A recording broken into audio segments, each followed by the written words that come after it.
West, and it has been my blessing and joy to be in such high quality conversation with Brother Anthony Parker of Keeping It Honest.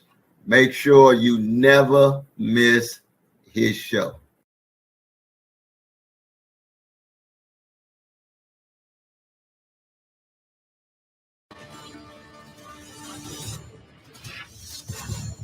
We're live from Georgia, a key battleground state in the race for the White House. In just moments, the current U.S. president will debate the former U.S. president as their party's presumptive nominees, a first in American history. We want to welcome our viewers in the United States and around the world to our studios in Atlanta. This is the CNN presidential debate. This debate is being produced by CNN and is coming to you live on CNN, CNN International, CNN.com, CNN Max, and CNN Espanol. This is a pivotal moment between President Joe Biden and former President Donald Trump in their rematch for the nation's highest office. Each will make his case to the American people with just over 4 months until Election Day. Good evening, I'm Dana Bash, anchor of CNN's Inside Politics and co-anchor of State of the Union. I'm Jake Tapper, anchor of CNN's The Lead and co-anchor of State of the Union. Dana and I will co-moderate this evening. Our job is to facilitate a debate between the two candidates tonight. Before we introduce them, we want to share the rules of the debate with the audience at home. Former President Trump will be on the left side of the screen. President Biden will be appearing on the right. A coin toss determined their positions. Each candidate will have 2 minutes to answer a question and 1 minute each for responses and rebuttals. An additional minute for follow-up, clarification, or response is at the moderator's discretion. When it's time for a candidate to speak, his microphone will be turned on and his opponent's microphone will be turned off. Should the candidate interrupt when his microphone is muted, he will be difficult to understand for viewers at home. At the end of the debate, each candidate will get 2 minutes for closing statements. There is no studio audience tonight. Pre-written notes, props, or contact with campaign staff are not permitted during the debate. By accepting our invitation to debate, both candidates and their campaigns agreed to accept these rules. Now, please welcome the 46th President of the United States, Joe Biden. How are you?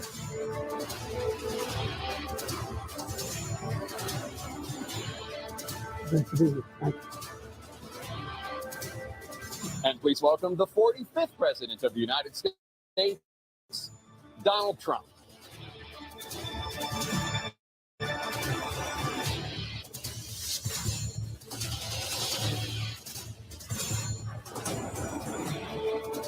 Gentlemen, thanks so much for being here. Let's begin the debate, and let's start with the issue that voters consistently say is their top concern, the economy. President Biden, inflation has slowed, but prices remain high. Since you took office, the price of essentials has increased. For example, a basket of groceries that cost $100 then now costs more than $120. And typical home prices have jumped more than 30%. What do you say to voters who feel they are worse off under your presidency than they were under President Trump? We got to take a look at what I was left when I became president, what Mr. Trump left me. We had an economy that was in free fall. The pandemic was so badly handled. Many people were dying. All he said was, it's not that serious. Just inject a little bleach into your arm. You'll be all right. The economy collapsed. There were no jobs. Unemployment rate rose to 15%. It was terrible. And so what we had to do is try to put things back together again. And that's exactly what we began to do. We created 15,000 new jobs. We brought out the position where we have 800,000 new manufacturing jobs. But there's more to be done. There's more to be done. Working class people are still in trouble. I come from Scranton, Pennsylvania. I come from a household where the kitchen table, if the things weren't able to be met during the month, it was a problem. Price of eggs, the price of gas, the price of housing, the price of a whole range of things. That's why I'm working so hard to make sure I deal with those problems. And we're going to make sure that we reduce the price of housing. We're going to make sure we build 2 million new units. We're going to make sure we cap rents so corporate greed can't take over. The combination, what I was left with in corporate greed is the reason why we're in this problem right now. In addition to that, we're in a situation where if you take a look at all that was done in his administration, he didn't do much at all. By the time he left, things were in chaos, literally chaos. And so we put things back together. We created, I said, those jobs. We make sure we had a situation where we brought down the price of prescription drugs, which is a major issue for many people, to $15 for a insulin shot as opposed to $400. No senior has to pay more than $200 for any drug, all the drugs they conclude beginning next year. And the situation is we're going to make that available to everybody, to all Americans. So we're working to bring down the price around the kitchen table, and that's what we're going to get done. Thank you. President Trump? We have the greatest economy in the history of our country. We have never done so well. Everybody was amazed by it. Other countries were copying us. We got hit with COVID. And when we did, we spent the money necessary so we wouldn't end up in a Great Depression, the likes of which we had in 1929. By the time we finished, so we did a great job. We got a lot of credit for the economy, a lot of credit for the military, and no wars and so many other things. Everything was rocking good. But the thing we never got the credit for, and we should have, is getting us out of that COVID mess. He created mandates that was a disaster for our country. But other than that, we had given them back a country where the stock market actually was higher than pre-COVID, and nobody thought that was even possible. The only jobs he created are for illegal immigrants and bounce back jobs, a bounce back from the COVID. He has not done a good job. He's done a poor job, and inflation's killing our country. It is absolutely killing us. Thank you. President Biden? Well, look, the greatest economy in the world. He's the only one who thinks that, I think. I don't know anybody else who thinks he had the greatest economy in the world. And, the fact of the matter is that we find ourselves in a situation where his economy, he rewarded the wealthy. He had the largest tax cut in American history, $2 trillion. He raised a deficit larger than any president has in any one term. He's the only president other than Herbert Hoover who's lost more jobs than he had when he began, since Herbert Hoover. The idea that he did something that was significant. And the military, when he was president, they were still killing people in Afghanistan. He didn't do anything about that. When he was president, we were still finding ourselves in a position where you had a notion that we were this safe country. The truth is, I'm the only president this century that doesn't have this decade, that doesn't have any troops dying anywhere in the world like he did. President Trump, I want to follow up if I can. Am I allowed to respond to him? Well, I'm going to ask you a follow-up. You can do whatever you want with the minute that we give you. I want to follow up. You want to impose a 10% tariff on all goods coming into the U.S. How will you ensure that that doesn't drive prices even higher? It's not going to drive them higher. It's just going to cost countries that have been ripping us off for years, like China and many others, in all fairness to China. It's going to just force them to pay us a lot of money, reduce our deficit tremendously, and give us a lot of power for other things. But he made it the most tax cut in history. I also gave you the largest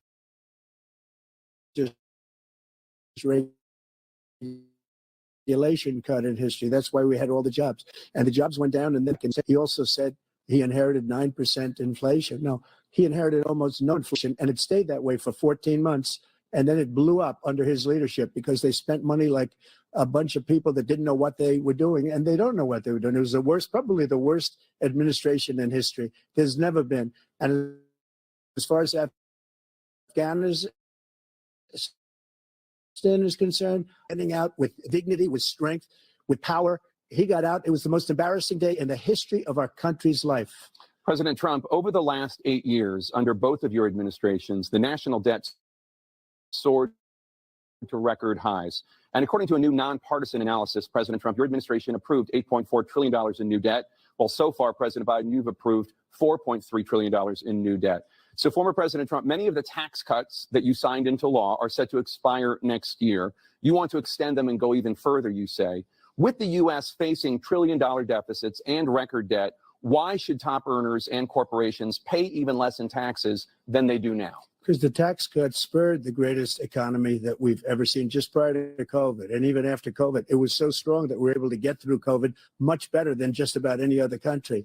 But we spurred, that tax spurred. Now, when we cut the taxes, as an example, the corporate tax was cut down to 21% from 39%, plus beyond that. We took in more revenue with much less tax, and companies were bringing back trillions of dollars back into our country. The country was going like never before. And we were ready to start paying down debt. We were ready to start using the liquid gold right under our feet, the oil and gas right under our feet. We were going to have something that nobody else has had. We got hit with COVID. We did a lot to fix it. I gave him an unbelievable situation with all of the therapeutics and all of the things that we came up with. We gave him something great. Remember, more people died under his administration, even though we had largely fixed it. More people died under his administration than our administration, and we were right in the middle of it, something which a lot of people don't like to talk about. But he had far more people dying in his administration. He did the mandate, which is a disaster, mandating it. The vaccine went out. He did a mandate on the vaccine, which is the thing that people most objected to about the vaccine. And he did a very poor job, just a very poor job. And I will tell you, not only poor there, but throughout the entire world, we're no longer respected as a country. They don't respect our leadership. They don't respect the United States anymore. We're like a third world nation between weaponization of his election, trying to go after his political opponent, all of the things he's done. We've become like a third world nation, and it's a shame. The damage he's done to our country. And I'd love to ask him, and will, why he allowed millions of people to come in here from prisons, jails, and mental institutions to come into our country and destroy our country. President Trump, we will get to immigration later in this block. President Biden, I want to give you an opportunity to respond to this question about the national debt. He had the largest national debt of any president in a 4-year period, number one. Number two, he got $2 trillion tax cut, benefited the very wealthy. What I'm going to do is fix the tax system. For example, we have 1,000 billionaires in America. And what's happening? They're in a situation where they, in fact, pay 8.2% in taxes. If they just paid 24%, 25%, either one of those numbers, they'd raise $500 billion, I should say, in a 10-year period. We'd be able to wipe out his debt. We'd be able to help make sure that all those things we need to do, child care, elder care, making sure that we continue to strengthen our healthcare system, making sure that we're able to make every single solitary person eligible for what I've been able to do with the COVID. With dealing with everything we have to do with. Look, if we finally beat Medicare. Thank you, President Biden. President Trump. Well, he's right. He did beat Medicare. He beat it to death, and he's destroying Medicare because all of these people are coming in. They're putting them on Medicare. They're putting them on Social Security. They're going to destroy Social Security. This man is going to single-handedly destroy Social Security. These millions and millions of people coming in, they're trying to put them on Social Security. He will wipe out Social Security. He will wipe out Medicare. So he was right in the way he finished that sentence. And it's a shame. What's happened to our country in the last 4 years is not to be believed. Foreign countries, I'm friends with a lot of people, they cannot believe what happened to the United States of America. We're no longer respected. They don't like us. We give them everything they want, and they think we're stupid. They think we're very stupid people. What we're doing for other countries, and they do nothing for us. What this man has done is absolutely criminal. Thank you, President Trump. Dana? This is the first presidential election since the Supreme Court overturned Roe v. Wade. This morning, the court ruled on yet another abortion case, temporarily allowing emergency abortions to continue in Idaho, despite that state's restrictive ban. Former President Trump, you take credit for the decision to overturn Roe v. Wade, which returned the issue of abortion to the states. Correct. However, the federal government still plays a role in whether or not women have access to abortion pills. They're used in about 2/3 of all abortions. As president, would you block abortion medication? First of all, the Supreme Court just approved the abortion bill, and I agree with their decision to have done that, and I will not block it.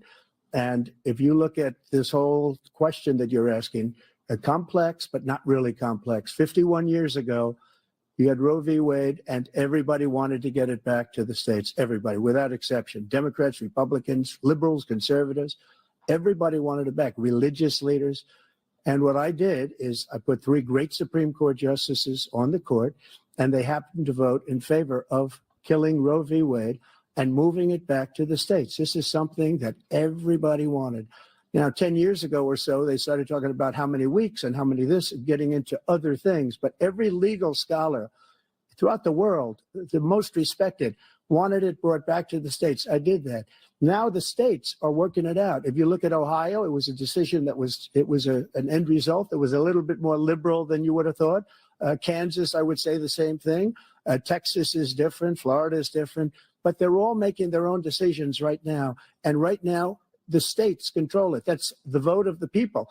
Like Ronald Reagan, I believe in the exceptions. I am a person that believes. And frankly, I think it's important to believe in the exceptions. Some people, you have to follow your heart. Some people don't believe in that. But I believe in the exceptions for rape, incest, and the life of the mother. I think it's very important. Some people don't. Follow your heart. But you have to get elected also. And because that has to do with other things. You got to get elected. The problem they have is they're radical because they will take the life of a child in the 8th month, the 9th month, and even after birth. After birth, if you look at the former governor of Virginia, he was willing to do this. He said, we'll put the baby aside and we'll determine what we do with the baby, meaning we'll kill the baby. What happened is we brought it back to the states, and the country is now coming together on this issue. It's been a great thing. Thank you. President Biden? It's been a terrible thing, what you've done.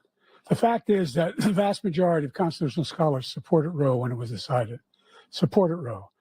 And that's this idea that they're all against it is just ridiculous.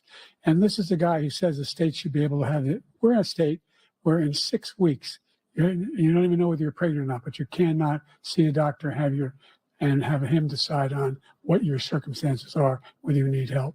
The idea that states are able to do this is a little like saying we're going to turn civil rights back to the states, let each state have a different rule. Look, there's so many young women who have been, including a young woman who just was murdered, and he went to the funeral.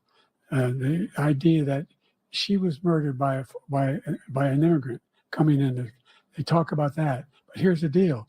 There's a lot of young women who are being raped by their in-laws, by their spouses, brothers and sisters, it's just ridiculous, and they can do nothing about it. And they try to arrest them when they cross state lines. Thank you. There have been many young women murdered by the same people he allows to come across our border. We have a border that's the most dangerous place anywhere in the world, considered the most dangerous place anywhere in the world. And he opened it up, and these killers are coming into our country, and they are raping and killing women. And it's a terrible thing. As far as the abortion is concerned, it is now back with the states. The states are voting. In many cases, it's frankly a very liberal decision. In many cases, it's the opposite. But they're voting, and it's bringing it back to the vote of the people, which is what everybody wanted, including the founders, if they knew about this issue, which frankly they didn't. But they would have, everybody wanted it brought back. Ronald Reagan wanted it brought back. He wasn't able to get it. Everybody wanted it brought back, and many presidents had tried to get it back. I was the one to do it. And again, this gives it the vote of the people, and that's where they wanted it. Every legal scholar wanted it that way. Staying on the topic of abortion, President Biden, 7 states, I'll let you do that. This is the same topic. 7 states have no legal restrictions on how far into a pregnancy a woman can obtain an abortion. Do you support any legal limits on how late a woman should be able to terminate a pregnancy? I supported Roe v. Wade, which had 3 trimesters. The first time is between the woman and the doctor. Second time is between the doctor and an extreme situation. The third time is between the doctor, between the woman and the state. The idea that the politicians, that the founders wanted the politicians to be the ones making decisions about women's health is ridiculous. That's the last. No politician should be making that decision. A doctor should be making those decisions. That's how it should be run. That's what you're going to do. And if I'm elected, I'm going to restore Roe v. Wade. So that means he can take the life of the baby in the 9th month and even after birth, because some states, Democrat run, take it after birth. Again, the former governor of Virginia, put the baby down, then we decide what to do with it. So he's willing to, as we say, rip the baby out of the womb in the 9th month and kill the baby. Nobody wants that to happen, Democrat or Republican. Nobody wants it to happen. That is simply not true. The Roe v. Wade does not provide for that. That's not the circumstance. Only if a woman's life is in danger, she's going to die. That's the only circumstance in which that can happen. But we are not for late-term abortion, period. Period, period. Under Roe v. Wade, you have late-term abortion. You can do whatever you want, depending on the state. You can do whatever you want. We don't think that's a good thing. We think it's a radical thing. We think the Democrats are the radicals, not the Republicans. For 51 years, that was the law. 51 years, constitutional scholarship said it was the right way to go. 51 years, and it was taken away because this guy put very conservative members on the Supreme Court. He takes credit for taking it away. What's he going to do? What's he going to do, in fact, if the MAGA Republicans, he gets elected, and the MAGA Republicans control the Congress, and they pass a universal ban on abortion, period, across the board at 6 weeks or 7 or 8 or 10 weeks, something very, very conservative. Is he going to sign that bill? I'll veto it. He'll sign it. Thank you. Let's turn now to the issue of immigration and border security. President Biden, a record number of migrants have illegally crossed the southern border on your watch. Overwhelming border states and overburdening cities such as New York and Chicago, and in some cases causing real safety and security concerns. Given that, why should voters trust you to solve this crisis? Because we worked very hard to get a bipartisan agreement that not only changed all of that, it made sure that we are in a situation where you had no circumstance where they could come across the border with the number of border police there are now. We significantly increased the number of asylum officers. Significantly, by the way, the Border Patrol endorsed my position.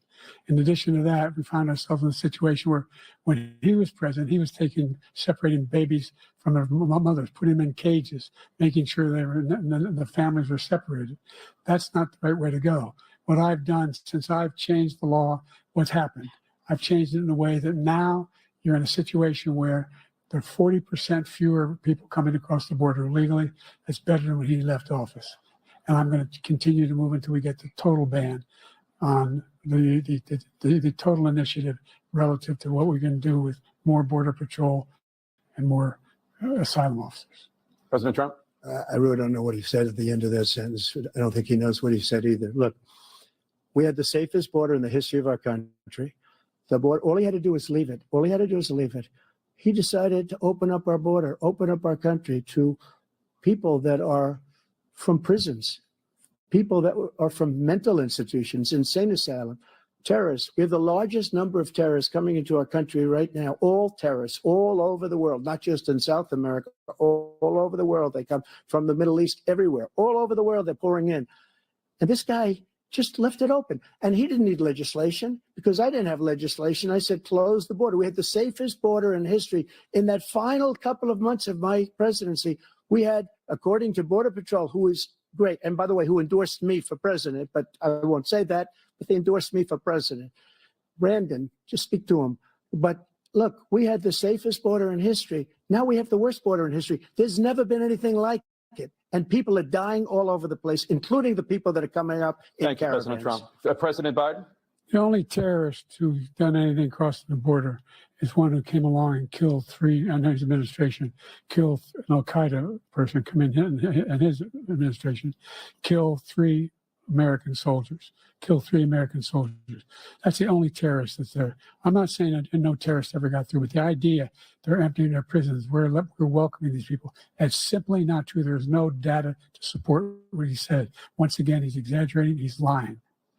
President Trump, staying on the topic of immigration, you've said that you're going to carry out, quote, the largest domestic deportation operation in American history, unquote. Does that mean that you will deport every undocumented immigrant in America, including those who have jobs, including those whose spouses are citizens, and including those who have lived here for decades? And if so, how will you do it? Just 1 second. He said we killed 3 people. The people we killed are al-Baghdadi and Soleimani, the 2 greatest terrorists, biggest terrorists anywhere in the world. And it had a huge impact on everything, not just border, on everything. He's the one that killed people with the bad water, including hundreds of thousands of people dying and also killing our citizens when they come in. We are living right now in a rat's nest. They're killing our people in New York, in California, in every state in the union because we don't have borders anymore. Every state is now a border. And because of his ridiculous, insane, and very stupid policies, people are coming in and they're killing our citizens at a level that we've never seen. We call it migrant crime. I call it Biden migrant crime. They're killing our citizens at a level that we've never seen before. And you're reading it like these three incredible young girls over the last few days. One of them, I just spoke to the mother, and he just had the funeral for this girl, 12 years old. This is horrible what's taken place. What's taken place in our country, we're literally an uncivilized country now. He doesn't want it to be. He just doesn't know. He opened the borders. Nobody's ever seen anything like. And we have to get a lot of these people out, and we have to get them out fast because they're going to destroy our country. Just take a look at where they're living. They're living in luxury hotels in New York City and other places. Our veterans are on the street. They're dying because he doesn't care about our veterans. He doesn't care. He doesn't like the military at all. And he doesn't care about our veterans. Nobody been worse. I had the highest approval rating for veterans taking care of the VA. He has the worst. He's gotten rid of all the things that I approved, choice that I got through Congress, all of the different things I approved, they abandoned. We had by far the highest, and now it's down in less than half because he's done all these great things that we did. And I think he did it just because I approved it, which is crazy. But he has killed so many people at our border by allowing all of these people to come in. And it's a very sad day in America. President Biden, you have the mic. Every single thing he said is a lie. Every single one. For example, veterans are a hell of a lot better off since I passed the PACT Act. 1 million of them now have insurance, and their families have it. Their families have it because what happened, whether it was Agent Orange or burn pits, they're all being covered now. And his group opposed that. We're also in a situation where we have great respect for veterans. My son spent a year in Iraq, living right next to one of those burn pits. Came back with stage 4 glioblastoma. I was recently in France for D-Day, and I spoke all about those heroes that died. I went to the World War I cemetery he refused to go to. He was standing with his 4-star general, and he told me, he said, I don't want to go in there because they're a bunch of losers and suckers. My son was not a loser, was not a sucker. You're the sucker. You're the loser. President Trump? First of all, that was a made-up quote, suckers and losers. They made it up. It was in a third-rate magazine that's failing, like many of these magazines. He made that up. He put it in commercials. We've notified him. We had 19 people that said I didn't say it. And think of this. Who would say I'm at a cemetery or I'm talking about our veterans? Because nobody's taken better care. I'm so glad this came up and he brought it up. There's nobody that's taken better care of our soldiers than I have. To think that I would, in front of generals and others, say suckers and losers. We have 19 people that said it was never said by me. It was made up by him, just like Russia was made up, just like the 51 intelligence agents are made up, just like the new thing with the 16 economists are talking. It's the same thing. 51 intelligence agents said that the laptop was Russia disinformation. It wasn't. That came from his son, Hunter. It wasn't Russia disinformation. He made up the suckers and losers, so he should apologize to me right now. 4-star general standing to your side who was on your staff who said you said it, period. That's number one. And number two, the idea that I have to apologize to you for anything along the line. We've done more for veterans than any president has in American history. And they now are in their family. The only sacred obligation we have as a country is to care for our veterans when they come home and their families and equip them when they go to war. That's what we're doing. That's what the VA is doing now. They're doing more for veterans than ever before in our history. All right. Thank you so much. Let's move to the topic of foreign policy. I want to begin with Russia's war against Ukraine, which is now in its 3rd year. Former President Trump, Russian President Vladimir Putin says he'll only end this war if Russia keeps the Ukrainian territory it has already claimed and Ukraine abandons its bid to join NATO. Are Putin's terms acceptable to you? First of all, our veterans and our soldiers can't stand this guy.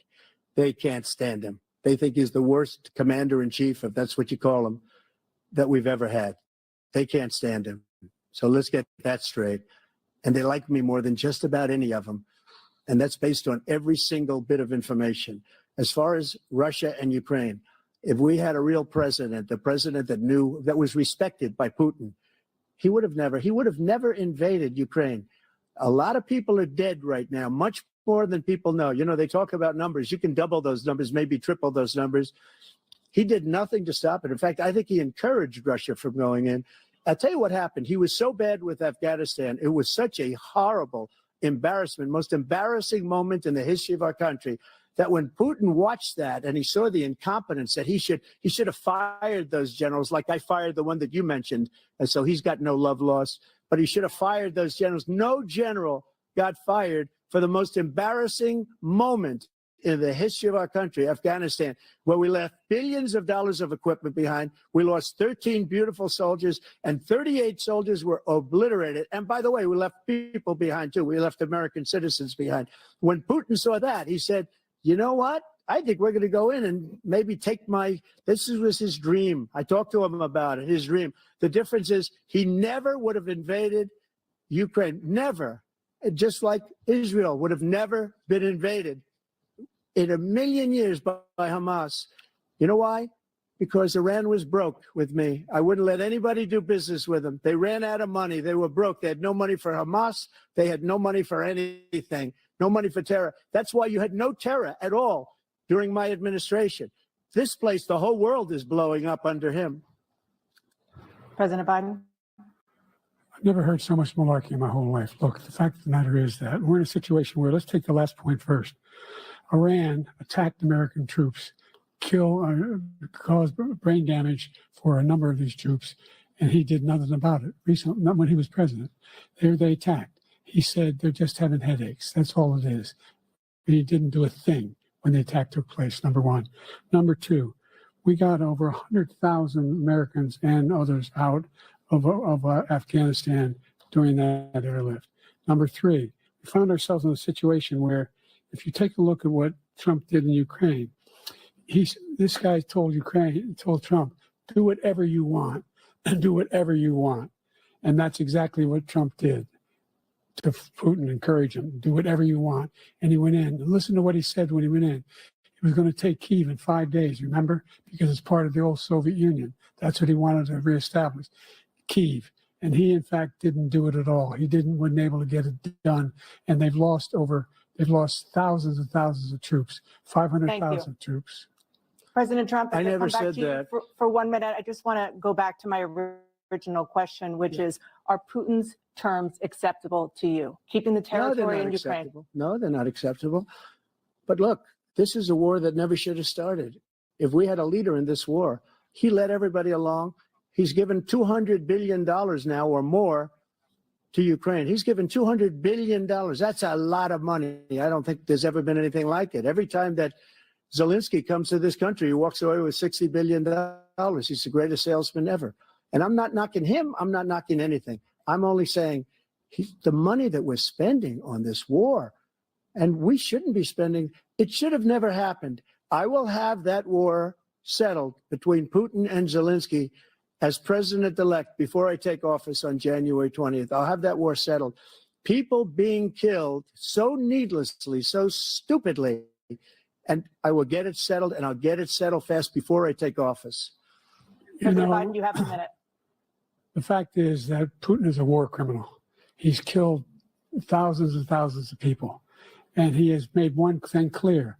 He wants to reestablish what was part of the Soviet Empire, not just a piece. He wants all of Ukraine. That's what he wants. And then you think he'll stop there? Do you think he'll stop when if he takes Ukraine? What do you think happens to Poland? What do you think of Belarus? What do you think happens to those NATO countries? And so if you want a war, you ought to find out what he's going to do, because if in fact he does what he says and walks away, by the way, all that money we give Ukraine are from weapons we make here in the United States. We give them the weapons, not the money at this point. And our NATO allies have produced as much funding for Ukraine as we have.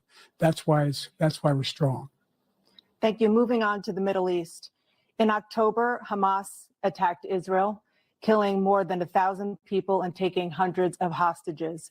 Among those held and thought to still be alive are 5 Americans. Israel's response has killed thousands of Palestinians and created a humanitarian crisis in Gaza. President Biden, you've put forward a proposal to resolve this conflict, but so far Hamas has not released the remaining hostages, and Israel is continuing its military offensive in Gaza. So what additional leverage will you use to get Hamas and Israel to end the war? You have 2 minutes. Number one, everyone from the United Nations Security Council straight through to the G7 to the Israelis and Netanyahu himself have endorsed the plan I put forward, which has 3 stages to it. The first stage is trade the hostages for a ceasefire. Second phase is a ceasefire with additional conditions. The third phase is the end of the war. The only one who wants the war to continue is Hamas. Number one, they're the only ones standing out. We're still pushing hard to get them to accept. In the meantime, what's happened in Israel? We're finding that the only thing I've denied Israel was 2,000-pound bombs. They don't work very well in populated areas. They kill a lot of innocent people. We're providing Israel with all the weapons they need and when they need them. And by the way, I'm the guy that organized the world against Iran when they had a full-blown intercontinental ballistic missile attack on Israel. No one was hurt. No one Israeli was accidentally killed, and it just stopped. We saved Israel. We are the biggest producer of support for Israel of anyone in the world. And so there are 2 different things. Hamas cannot be allowed to be continued. We continue to send our experts and our intelligence people as to how they can get Hamas like we did bin Laden. You don't have to do it. And by the way, they've been greatly weakened, Hamas, greatly weakened, and they should be. They should be eliminated. But you've got to be careful for using certain weapons among population centers. Just going back to Ukraine for 1 second. We have an ocean separating us. The European nations together have spent 100 billion or maybe more than that, less than us. Why doesn't he call them and say, you got to put up your money like I did with NATO? I got them to put up hundreds of billions of dollars. The Secretary General of NATO said Trump did the most incredible job I've ever seen. They wouldn't have any, they were going out of business. We were spending almost 100% of the money was paid by us. He didn't do that. He's getting you got to ask these people to put up the money. We're over $100 billion more spent, and it has a bigger impact on them because of location, because we have an ocean in between. You got to ask them. As far as Israel and Hamas, Israel's the one that wants to go. He said the only one who wants to keep going is Hamas. Actually, Israel is the one, and you should let him go and let him finish the job. He doesn't want to do it. He's become like a Palestinian, but they don't like him because he's a very bad Palestinian. He's a weak one. President Biden, you have a minute. I've never heard so much foolishness. This is a guy who wants to get out of NATO. You're going to stay in NATO? He's going to pull out of NATO. The idea that we have, our strength lies in our alliances as well. It may be a big ocean, but we're ever able to avoid a war in Europe, a major war in Europe? What happens if, in fact, you have Putin continue to go into NATO? We have an Article 5 agreement. Attack on one is attack on all. You want to start the nuclear war he keeps talking about, go ahead. Let Putin go in and control Ukraine and then move on to Poland and other places. See what happens then. He has no idea what the hell he's talking about. And by the way, I got 50 other nations around the world to support Ukraine, including Japan and South Korea, because they understand that this kind of dislocation has a serious threat to the whole world peace. No major war in Europe has ever been able to be contained just to Europe. President Trump, just to follow up, would you support the creation of an independent Palestinian state in order to achieve peace in the region? I'd have to see, but before we do that, the problem we have is that we spend all the money. So they kill us on trade. I made great trade deals with the European nations because if you add them up, they're about the same size economically. Their economy is about the same size as the United States. And they were no cars, they don't want anything that we have, but we're supposed to take their cars, their food, their everything, their agriculture. I changed that. But the big thing I changed is they don't want to pay. And the only reason that he can play games with NATO is because I got them to put up hundreds of billions of dollars. I said, and he's right about this, I said, no, I'm not going to support NATO if you don't pay. They asked me that question, would you guard us against Russia at a very secret meeting of the 28 states at that time, nations at that time? And they said, no, if you don't pay, I won't do that. And you know what happened? Billions and billions of dollars came flowing in the next day and the next months. But now we're in the same position. We're paying everybody's bills. Let's turn to the issue of democracy. Former President Trump I want to ask you about January 6, 2021. After you rallied your supporters that day, some of them stormed the Capitol to stop the constitutionally mandated counting of electoral votes. As president, you swore an oath to, quote, preserve, protect, and defend, unquote, the Constitution.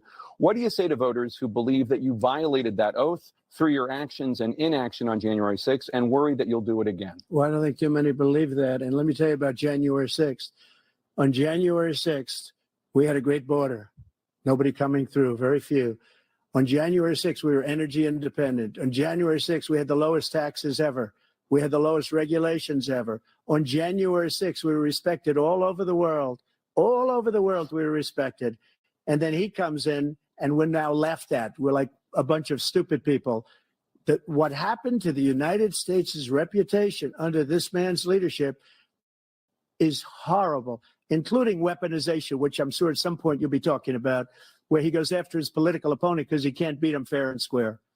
You have 80 seconds left. My question was, what do you say to those voters who believe that you violated your constitutional oath through your actions and inaction on January 6, 2021, and worry that you'll do it again? Well, I didn't say that to anybody. I said peacefully and patriotically. And Nancy Pelosi, if you just watched the news from 2 days ago, on tape to her daughter, who's a documentary filmmaker, they say, but she's saying, oh, no, it's my responsibility. I was responsible for this because I offered her 10,000 soldiers or National Guard, and she turned them down. And the mayor in writing, by the way, the mayor in writing turned it down, the mayor of D.C. They turned it down. I offered 10,000 because I could see, I had virtually nothing to do. They asked me to go make a speech. I could see what was happening. Everybody was saying they're going to be there on January 6th. They're going to be there. And I said, you know what? There's a lot of people coming. You could feel it. You could feel it too, and you could feel it. And I said, they ought to have some National Guard or whatever. And I offered it to her. And she now admits that she turned it down. And it was the same day she was, I don't know, she can't be very happy with her daughter because it made her into a liar. She said, I take full responsibility for January 6th. President Biden? Look, he encouraged those folks to go up on Capitol Hill, number one. I sat in the dining room off the Oval Office. He sat there for 3 hours watching, begging, being begged by his vice president and a number of his colleagues on the Republican side as well to do something, to call for a stop, to end it. Instead, they talked about these people being patriots and great patrons of America. In fact, he says he'll now forgive them for what they've done. They've been convicted. He says he wants to commute their sentences and say that no. He went to every single court in the nation. I don't know how many cases, scores of cases, including the Supreme Court. And they said, no, this guy is responsible for doing what was done. He did do a damn thing. And these people should be in jail. And they should be the ones who are being held accountable. And he wants to let them all out. And now he says if he loses again, such a whiner that he is, that it could be a bloodbath. Thank you, President Biden. President Trump? What they've done to some people that are so innocent, you ought to be ashamed of yourself. What you have done, how you've destroyed the lives of so many people. When they ripped down Portland, when they ripped down many other cities, you go to Minnesota, Minneapolis, what they've done there with the fires all over the city. If I didn't bring in the National Guard, that city would have been destroyed. When you look at all of they took over big chunks of Seattle. I was all set to bring in the National Guard. They heard that. They saw them coming and they left immediately. What he said about this whole subject is so off. Peacefully patriotic. One other thing, the Unselect Committee, which is basically two horrible Republicans that are all gone now out of office, and Democrats, all Democrats, they destroyed and deleted all of the information they found because they found out we were right. We were right. And they deleted and destroyed all of the information. They should go to jail for that. If a Republican did that, they'd go to jail. Thank you, President Trump. President Biden, I want to give you a minute. The only person on this stage is a convicted felon is the man I'm looking at right now. And the fact of the matter is, what he's telling you is simply not true. The fact is that there was no effort on his part to stop what was going on up in Capitol Hill. And all those people, every one of those who were convicted, just turned over desks, turned them over statues. The idea that those people are patriots, come on. When I asked him the first two debates we had, the debates we had first time around, I said, will you denounce the Proud Boys? He said, no, I'll tell them to stand by. The idea he's refusing, will you denounce these guys? Will you denounce the people we're talking about now? Will you denounce the people who attacked that Capitol? What are you going to do? I'm going to give you a minute, President Trump, for a follow-up question I have. After a jury convicted you of 34 felonies last month, you said if reelected, you would, quote, have every right to go after, unquote, your political opponents. You just talked about members of the Select Committee on January 6th going to jail.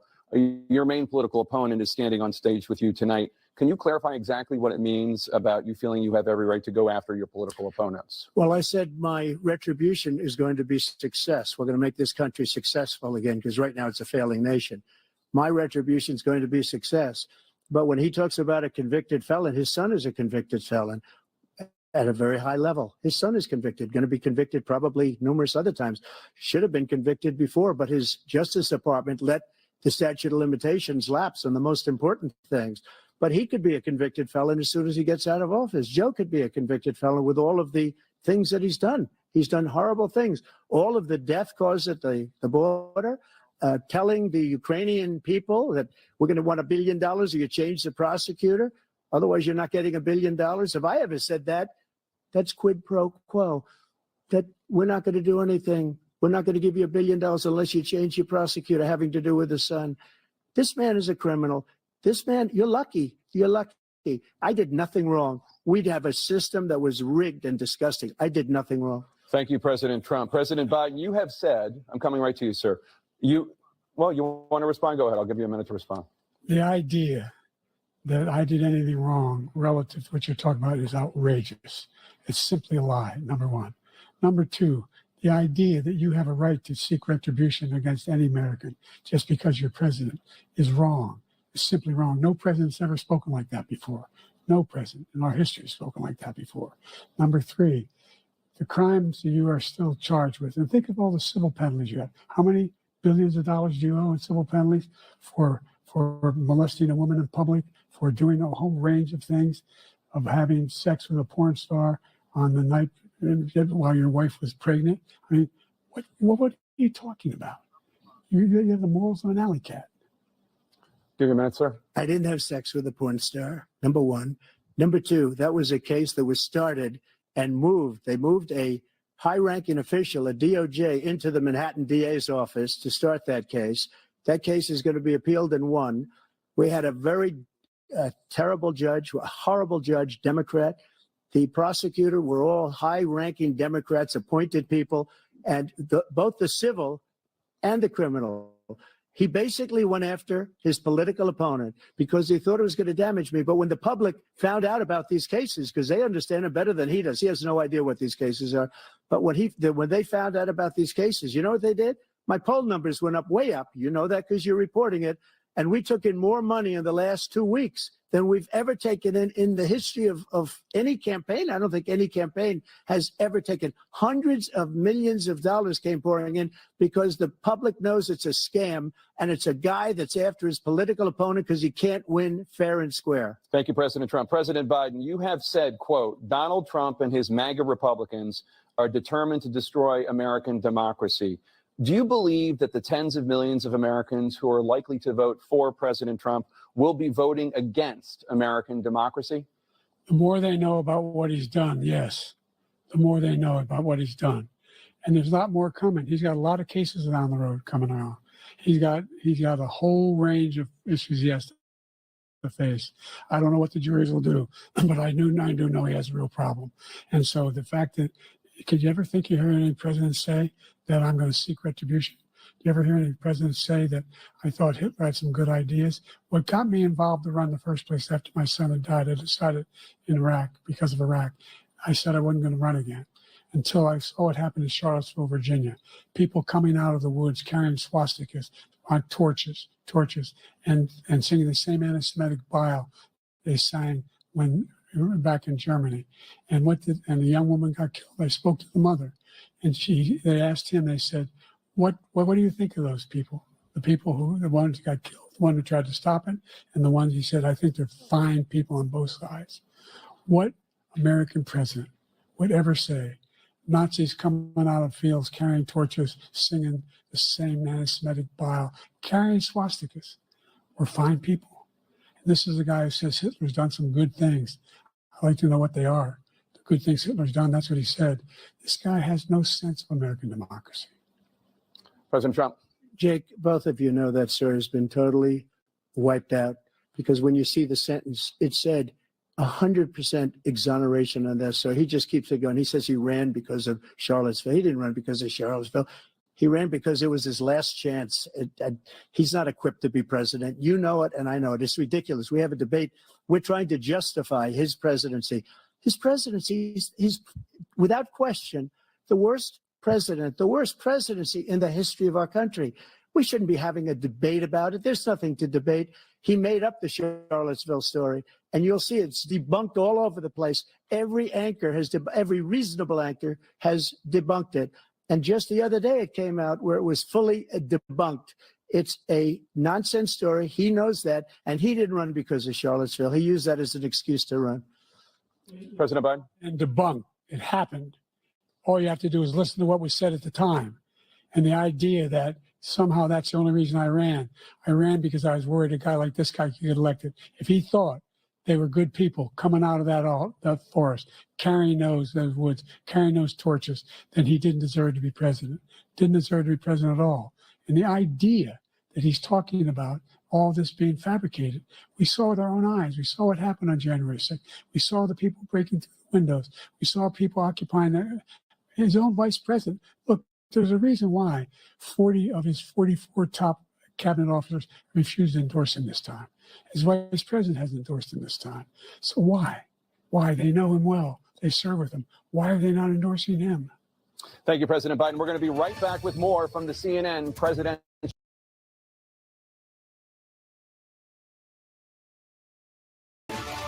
Welcome back to the CNN presidential debate live from Georgia. Let's talk about persistent challenges you both faced in your first terms, and you'd certainly face again in a second term. President Biden, while Black unemployment dropped to a record low under your presidency, Black families still earn far less than white families. Black mothers are still 3 times more likely to die from pregnancy-related causes, and Black Americans are imprisoned at 5 times the rate of white Americans. What do you say to Black voters who are disappointed that you haven't made more progress? They acknowledge they made a lot of progress, number one. The fact of the matter is there's more small Black businesses that have been started than any time in history. Number two, the wages of Black unemployment is the lowest level it's been in a long, long time. Number three, we're trying to provide housing for Black Americans and dealing with the segregation that exists among these corporate corporations that collude to keep people out of their houses. And in addition to that, we find that the impact on the choice that Black families have to make relative to childcare is incredibly difficult. When we did the first major piece of legislation in the past, I was able to reduce Black childcare costs. I cut them in half. We got to make sure we provide for childcare costs.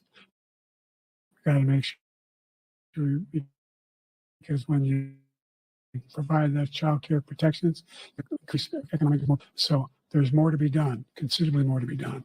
But we've done a great deal so far, and I'm not letting up, and they know it. You have 49 seconds left.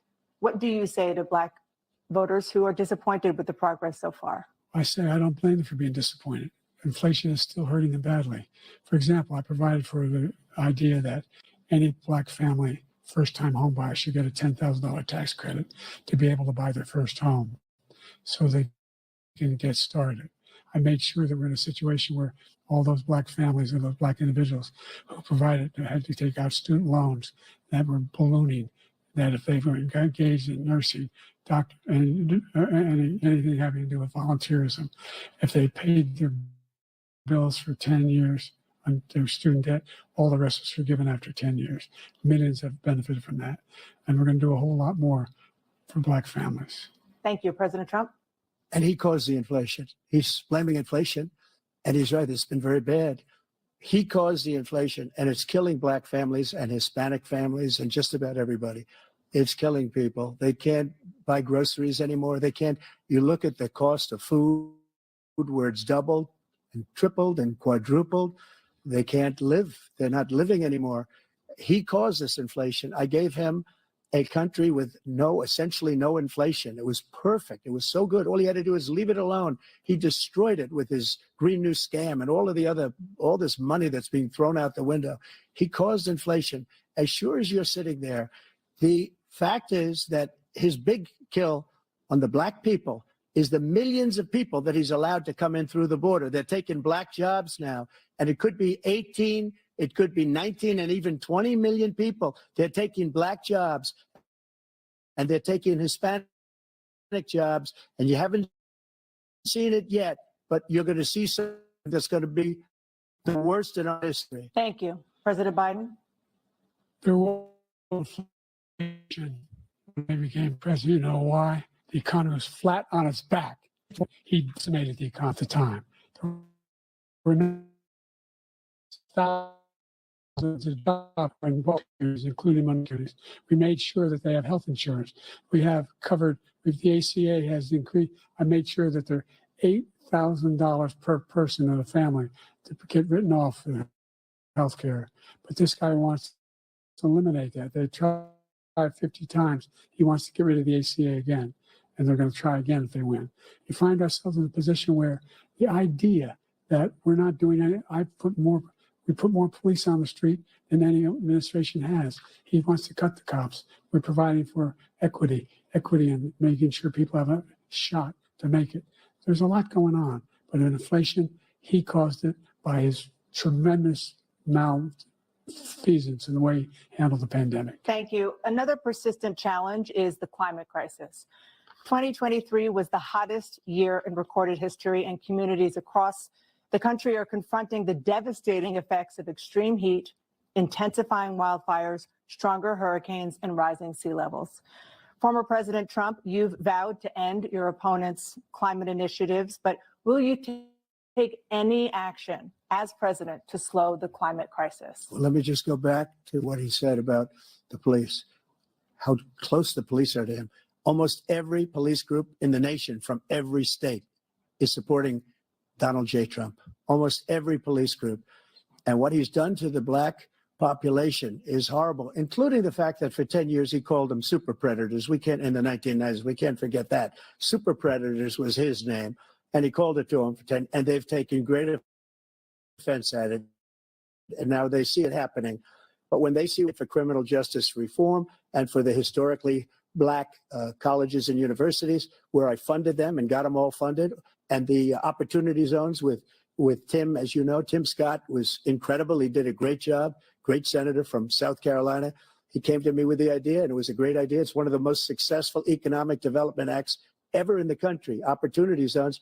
And the biggest beneficiary are blacks. And that's why we have the best numbers with them in maybe ever. They're saying ever. I read this morning where ever, the best numbers. He's lost much of the black population because he's done a horrible job for black people. He's also done a horrible job for Hispanics. But wait till you see these millions of people pouring into our country, and they're going to take the jobs, and it's already started, and you haven't seen anything yet. It's a disaster. You 38 seconds left. President Trump, will you take any action as president to slow the climate crisis? So I want absolutely immaculate clean water, and I want absolutely clean air, and we had it. We had H2O. We had the best numbers ever, and we were using all forms of energy, all forms, everything. And yet, during my 4 years, I had the best environmental numbers ever. And my top environmental people gave me that statistic just before I walked on the stage, actually. I don't know where the hell he's been. The idea that anything he said is true. I passed the most extensive climate change legislation in history. We find ourselves, and by the way, black colleges, I came up with $15 billion for HBCUs, historic black universities and colleges, because they don't have the kind of contributors that they have to build these laboratories and the like. Any black student is capable in college of doing any white student can do. They just have the money, but now they'll be able to get those jobs in high tech. We're in a situation where the idea that he is claiming to have done something that had the cleanest water, he hadn't done a damn thing for the environment. He pulled out of the Paris Peace Accord, Climate Accord. I immediately joined it because if we reach 1.5 degrees Celsius at any one point, there's no way back. The only existential threat to humanity is climate change. And he didn't do a damn thing about it. He must undo all that I've done. The Paris Accord was going to cost us $1 trillion, and China nothing, and Russia nothing, and India nothing. It was a ripoff of the United States. And I ended it because I didn't want to waste that money because they treat us horribly. We were the only ones. It was costing us money. Nobody else was paying into it. And it was a disaster. But everything that he said just now, I'll give you an example. I heard him say before insulin. I'm the one that got the insulin down for the seniors. I took care of the seniors. What he's doing is destroying all of our medical programs because the migrants coming in, they want everybody. And look, I have the biggest heart on the stage. I guarantee you that. And I want to take care of people. But we're destroying our country. They're taking over our schools, our hospitals, and they're going to be taking over Social Security. He is destroying Social Security, Medicare, and Medicaid. The idea is that we, in fact, we were the only ones of consequence who were not members of the Paris Accord. How can we do anything? We're not able to, the United States can't get its under control. One of the largest polluters in the world, number one. We're making significant progress. By 2035, we will have cut pollution in half. We have made significant progress, and we're continuing to make progress. We set up a climate corps for thousands of young people will learn how to deal with climate, just like the Peace Corps. And we're moving in directions that are going to significantly change the elements of cause of pollution. But the idea that he claims that he has the biggest heart up here and he's really concerned about pollution and about climate, I've not seen any indication of that. And by the way, with regard to prescription drugs, one company agreed that they would reduce the price to $35, which I was calling for, one, voluntarily. I made sure every company in the world, every pharmaceutical company, cannot have to pay. Thank you. And by the way, So every day, millions of Americans struggle just to make ends meet. For many older Americans, Social Security provides a critical lifeline. President Biden, if nothing is done to Social Security, seniors will see their benefits cut in just over 10 years. Will you name tonight one specific step that you're willing to take to keep Social Security solvent? yes, make the very wealthy begin to pay their fair share. Right now, everybody making under $170,000 pays 6% of their income, of their paycheck, every single time they get a paycheck from the time the first one they get when they're 18 years old. The idea that they're going to, I'm proposing that everybody, the millionaires pay 1%. So no one I would not raise the cost of Social Security for anybody under $400,000. After that, I began to make the wealthy begin to pay their fair share by increasing from 1% beyond to be able to guarantee the program for life. So you still have 82 seconds left. Are there any other measures that you think that would be able to help keep Social Security solvent, or is that one enough? Well, no, that one enough will keep it solvent. But the biggest thing I'll do if we defeat this man, because he wants to get rid of Social Security. He thinks there's plenty to cut in Social Security. He's wanting to cut Social Security and Medicare both times. And and if you look at the program put forward by the House Republican caucus that I believe supports, is in fact want to cut it as well. The idea that we don't need to protect our seniors is ridiculous. And by the way, the American public has greater health care coverage today than ever before. And on the ACA, as I said, you're in a circumstance where 400,000 people, 40 million people would not have insurance because they have a pre-existing condition. Only thing that allows them to have that insurance is the fact that they, in fact, are part of the ACA. And by the way, the other thing is, we're in a situation where I talk about education for Black communities. I've raised the amount of money for Pell Grants by another $8,000. So anybody making under $70,000 a year is going to be able to get $15,000 towards their tuition. He just doesn't know what he's talking about. Thank you, President Biden. President Trump.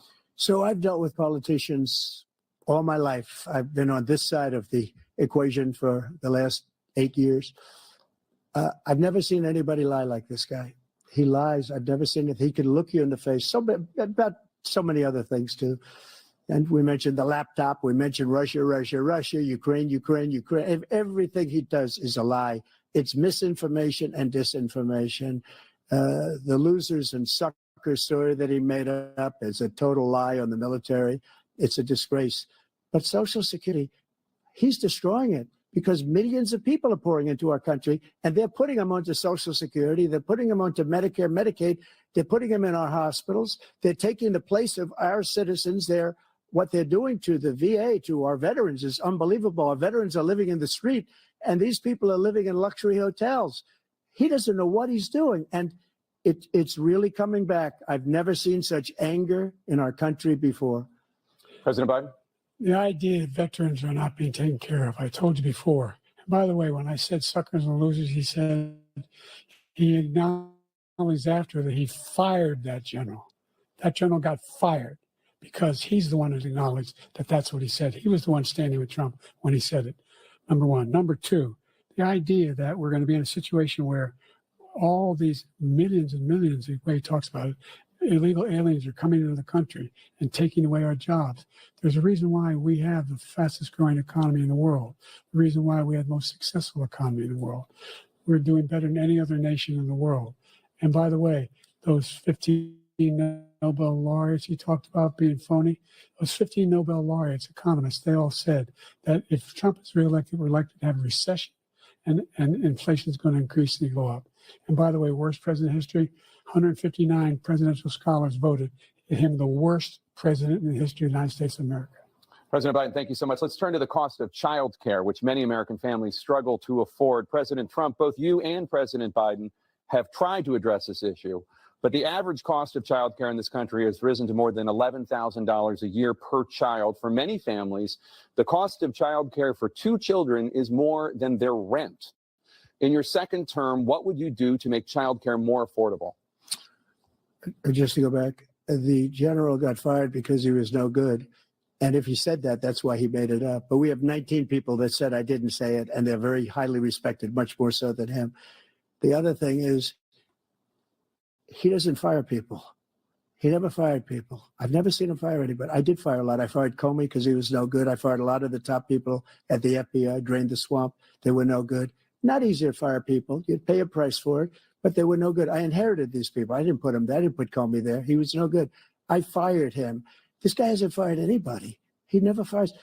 He should have fired every military man that was involved with that the Afghanistan horror show, the most embarrassing moment in the history of our country.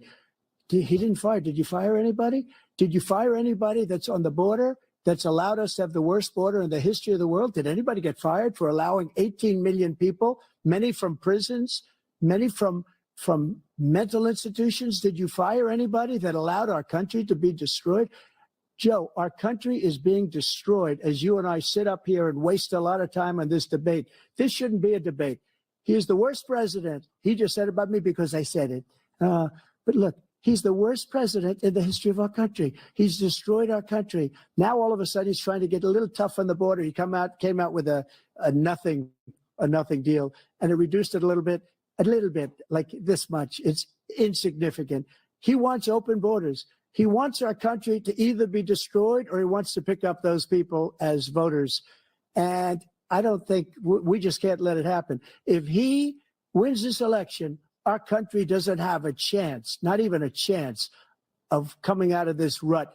We probably won't have a country left anymore. That's how bad it is. He is the worst in history by far. Thank you, President Trump. President Biden? We're the most admired country in the world. We're the United States of America. There's nothing beyond our capacity. We have the finest military in the history of the world, the finest in the history of the world. No one thinks we're weak. No one wants to screw around with us. Nobody, number one. Number two, the idea that we're talking about worst presidents. I wasn't joking. Look it up or go online. 159 or 58, don't hold me the exact number, presidential historians, they've had meetings and they voted who's the worst president in American history, one through best to worst. They said he was the worst in all of American history. That's a fact. That's not conjecture. He can argue they're wrong, but that's what they voted. The idea that he is doing anything to deal with child care, he did virtually nothing to child care. We should significantly increase the child care tax credit. We should significantly increase the availability of women and men or single parents to be able to go back to work. And we should encourage businesses to have. Thank you, President Biden. President Trump, the question was about what would you do to make child care more affordable, if you want to take your minute. Just so you understand, we have polling, we have other things that they rate him the worst because what he's done is so bad. And they rate me, I'll show you, I will show you. And they rate me one of the best, okay? And if I'm given another 4 years, I will be the best. I think I'll be the best. Nobody's ever created an economy like us. Nobody ever cut taxes like us. He's the only one I know. He wants to raise your taxes by 4 times. He wants to raise everybody's taxes by 4 times. He wants the Trump tax cuts to expire. So everybody, including the two of you, are going to pay 4 to 5 times. Nobody ever heard of this before. All my life, I'd grow up and I'd see politicians talking about cutting taxes. When we cut taxes, as I said, we did more business. Apple and all these companies, they were bringing money back into our country. The worst president in history by far, and everybody knows it. President Biden? Look, the fact of the matter is that he's dead wrong about, he's increased the tariff, he will increase the taxes on middle-class people. I said I'd never raise a tax on anybody making less than $400,000. I did. But this tariff is 10% tariffs. Everything coming in the country, you know what they're going to say? That's going to cost the average American $2,500 a year more because they're going to have to pay the difference in food and all the things that we're importing. Number two, he's in a situation where he talks about how he has not raised, he somehow helped the middle class. Middle class have been devastated by you.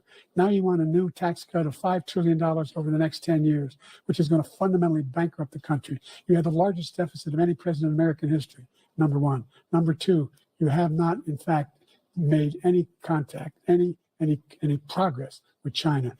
We are at the lowest trade deficit with China since 2010. Thank you, President Biden. You lost. Thank you, President Biden. Let's discuss an epidemic impacting millions of Americans that both of you have made a top priority in your first term, the opioid crisis. And for both of you, the number of overdose deaths in this country has gone up. Under your term, it went up. Under your term, it has gone up.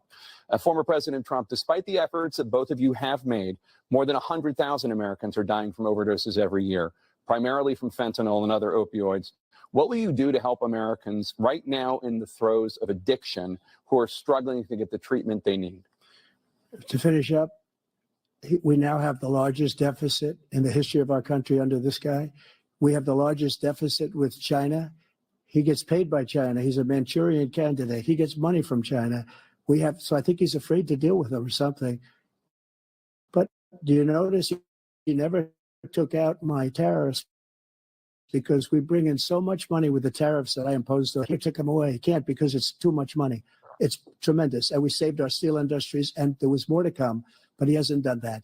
But he hasn't cut the tariffs because he can't, because it's too much money. But he's got the largest deficit in the history of our country, and he's got the worst situation with China. China is going to own us if you keep allowing them to do what they're doing to us as a country. They are killing us as a country, Joe, and you can't let that happen. You're destroying our country.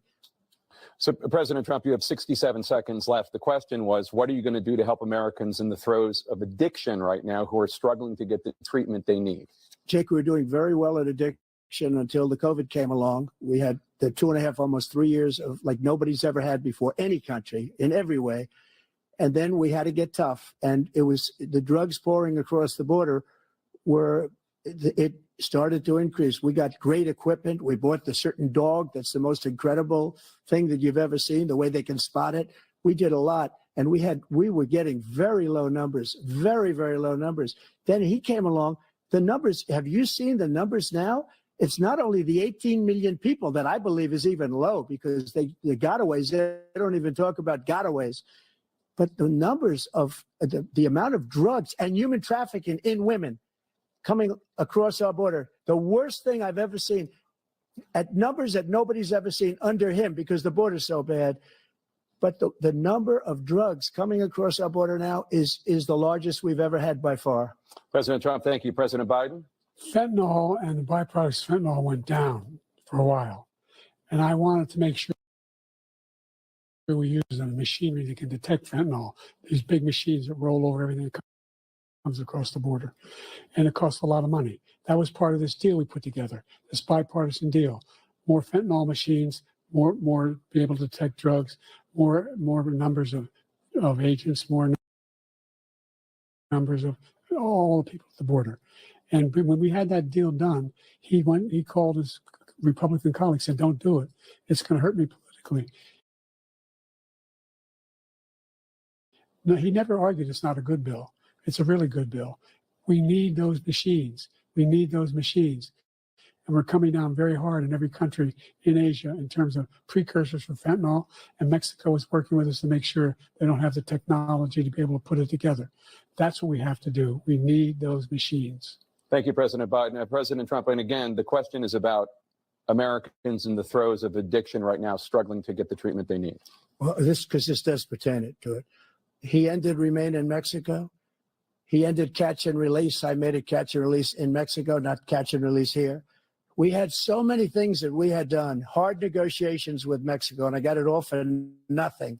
It's just like when you have a hostage. We always pay $6 billion for a hostage. Every time we say it's a hostage.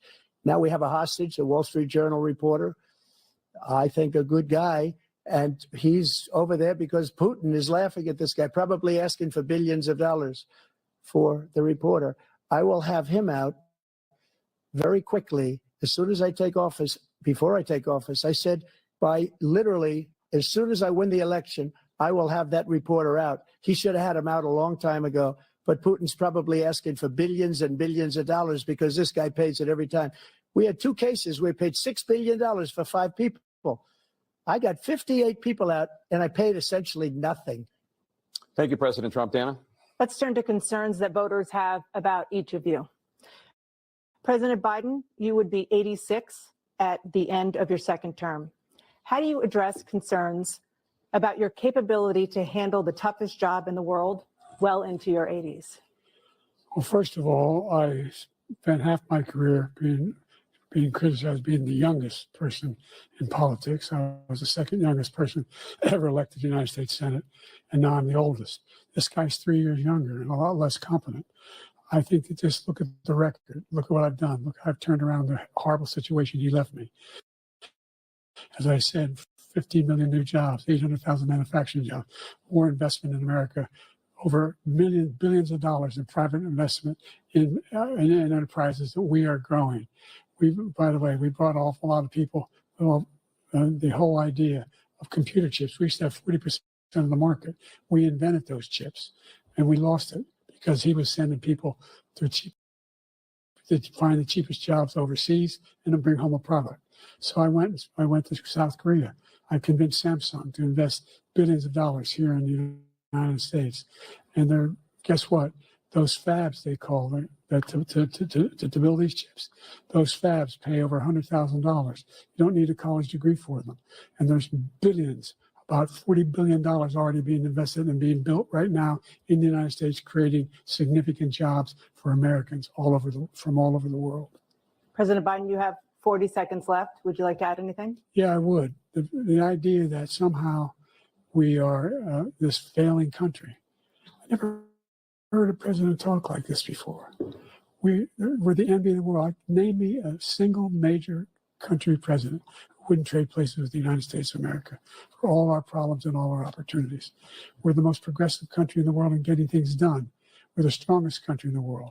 We're a country in the world who keeps our word, and everybody trusts us. All of our allies and those who he coddles up to, from Kim Jong-un, he sends love letters to, and Putin, etc. They don't want to screw around with us. Thank you. Former President Trump, to follow up, you would be 82 at the end of your second term. What do you say to voters who have concerns about your capabilities to serve?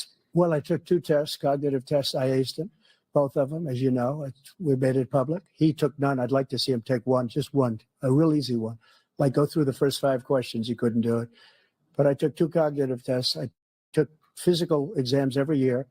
And, you know, we knock on wood wherever we may have wood, that I'm in very good health. I just won 2 club championships, not even senior, 2 regular club championships. To do that, you have to be quite smart, and you have to be able to hit the ball a long way.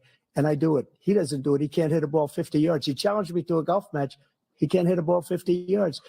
I think I'm in very good shape. I feel that I'm as in good a shape as I was 25, 30 years ago. Actually, I'm probably a little bit lighter, but I'm in as good a shape as I was years ago. I feel good. I feel the same. But I was willing to take a and you know what? I placed him. Dr. Ron Jackson, who's a great guy when he was White House doctor. And then I took another one, a similar one. And both one of them said they'd never seen anybody ace him. Thank you. President Biden? You can see he is 6'5" and only 230 pounds, or 235 pounds. Well, he's 6'4", 200. Well, anyway, anyway. Just take a look at what he says he is, and take a look at what he is.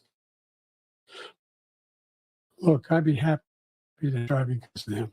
I got my handicap, which when I was vice president, down to a 6.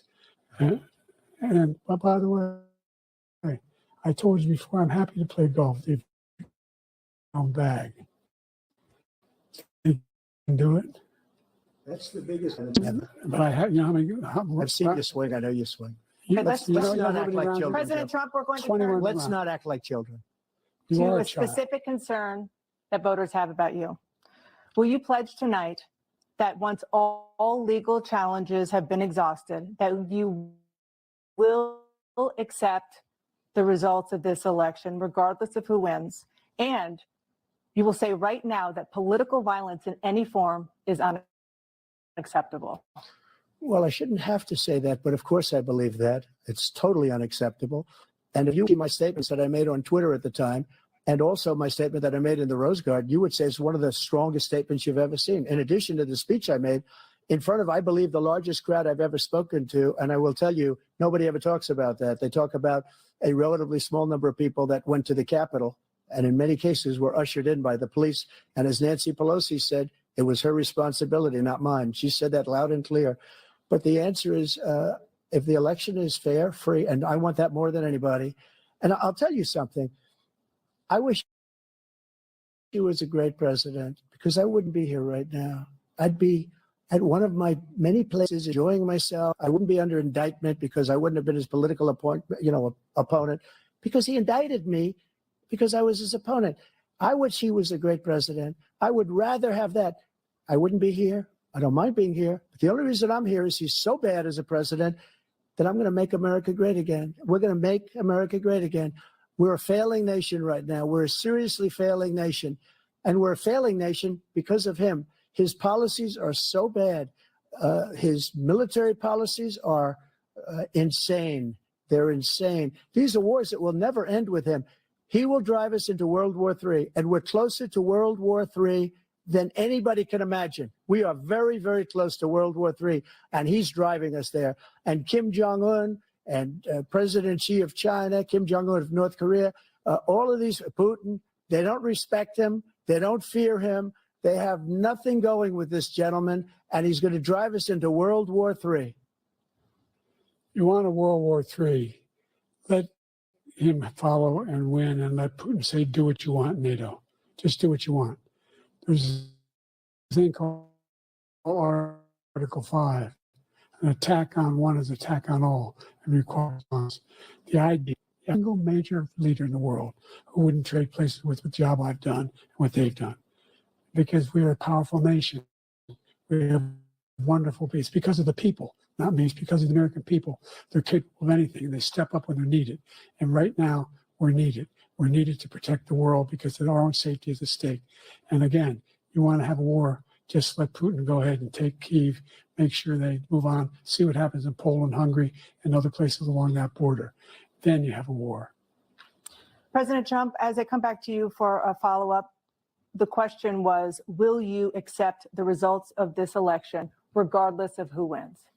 Just to finish what he said, if I might, Russia, they took a lot of land from Bush. They took a lot of land from Obama and Biden. They took no land, nothing from Trump, nothing. He knew not to do it. He's not going to play games with me. He knew that. I got along with him very well, but he knew not to play games. He took nothing from me. But now he's going to take the whole thing from this man right here. That's a war that should have never started. It would have never started ever with me. And he's going to take Ukraine. And, you know, you asked me a question before, would you do this with, he's got us in such a bad position right now with Ukraine and Russia, because Ukraine's not winning that war. He said, I will never settle until such time. They're running out of people. They're running out of soldiers. They've lost so many people. It's so sad.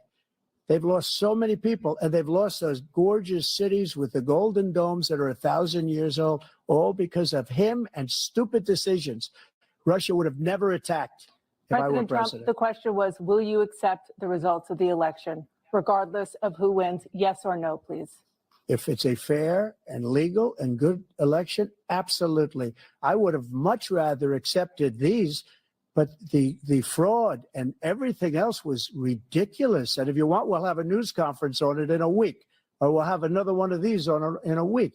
But I will absolutely, there's nothing I'd rather do. It would be much easier for me to do that than I'm running again. I wasn't really going to run until I saw the horrible job he did. He's destroying our country. I would be very happy to be someplace else, in a nice location someplace. And again, no indictments, no political opponent stuff, because it's the only, unfortunately, my numbers and driven them up to a very high level because the people understand it. Let's see what your numbers are when this election is over. Let's see.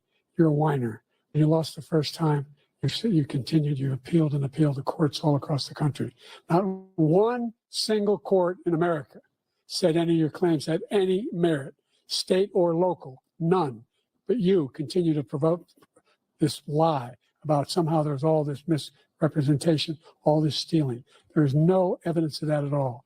And I tell you what, I doubt whether you'll accept it because you're such a whiner.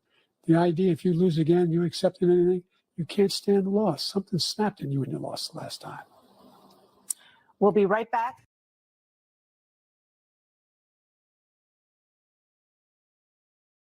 It is now time for the candidates to deliver their closing statements as predetermined by a coin toss. We're going to begin with you, President Biden. You have 2 minutes. We've made significant progress from the debacle that was left by President Trump in his last term. We find ourselves in a situation where, number one, we have to make sure that we have a fair tax system. I ask anyone out there in the audience or anyone out watching this debate, do you think the tax system is fair? The fact is that I said nobody even making under $400,000 had a single penny increase in their taxes and will not. And if I'm reelected, that'll be the case again. But this guy has increased your taxes because of the deficit. Number one, he's increased inflation because of the debacle he left after the way he handled the pandemic. And he finds himself in a position where he now wants to tax you more by putting a 10% tariff on everything that comes into the United States of America. What I did, when, for example, he wants to get rid of the ability of Medicare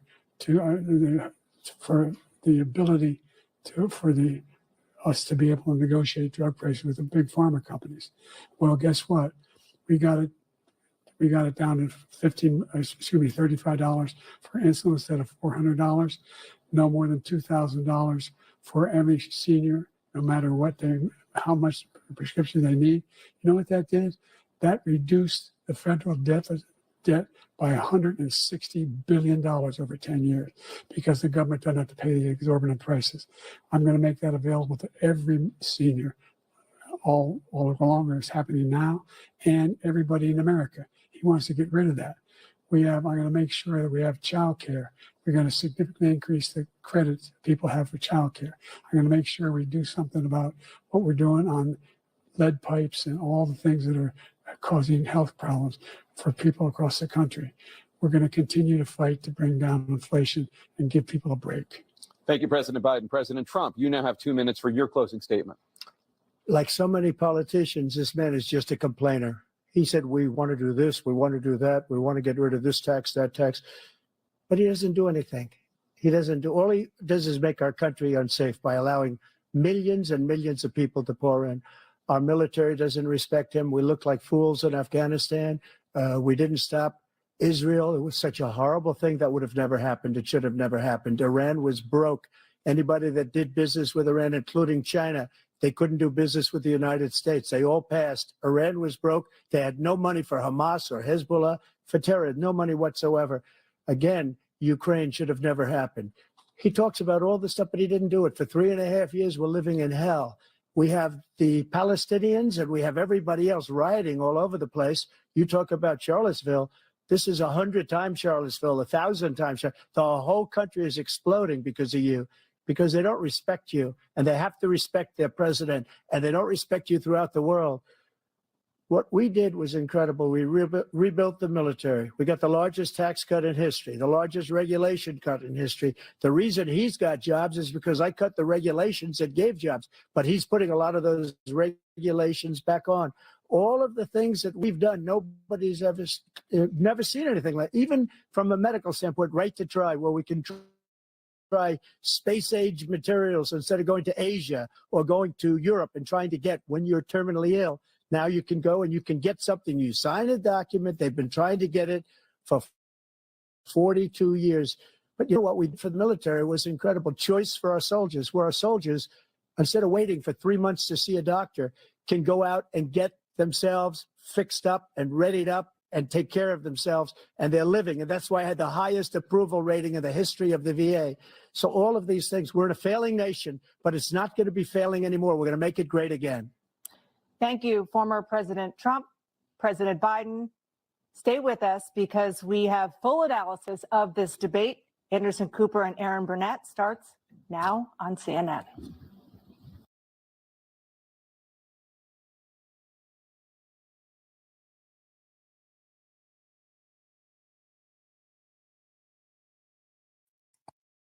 What did you think of that debate? Wow. Very, very powerful. It makes you think, man, these are the people that I'm voting for, really? Keeping it honest, yours truly, Anthony Parker Alexander. As you saw the debate, little watch party there. We did it for Parker Twist. We kind of stayed in the background till halftime, then decided to talk. So some of the topics that they talked about, let me go through them real quick. Food prices, Medicare, the economy, jobs, tax cuts, abortion, immigration, border, foreign policy, the Hamas war, January 6th, Black unemployment, climate control, Social Security, child care, the opioid case, age, and would they accept the results of this election? Because unfortunately, Donald Trump didn't accept the results of the last election. So as you look at this, which president are you looking to get? Which president are you looking to get that you like to have as the next president of the United States? Are you looking to get the one who's in office, or are you looking to get the one that's not in office? So we keep it live, we keep it simple, we keep it honest. Drop me a line, Parkerman2011 at gmail.com, Parkerman2011 at gmail.com. Telephone number 216-702-3718, 216-702-3718. After you saw this debate, a lot of people thought that Biden lost, that Biden should take a drug test. But it was interesting because after this debate, that next day he did a rally, and he was that old Biden that ran 4 years ago. We're going to fact check all of this. A lot of people said Trump won. More people said Trump won than people said Biden won. What do you think? So tell your friends we thank you for the support. And you know what? Speaking of support, you can get on our Patreon page. And what that is, it's kind of like a PBS. You get on that page, we have 3 different tiers. And on those tiers, you can contribute monetary gifts, I guess you call it, to keep our show going. You see the work we put into it, and if it wasn't for you guys, we wouldn't be doing this. I thank you for our subscribers. Don't forget to hit the like. Don't forget to hit the share button. Just make sure that you will let us know what we're doing good and doing bad. Stay tuned for more of Keeping It Honest.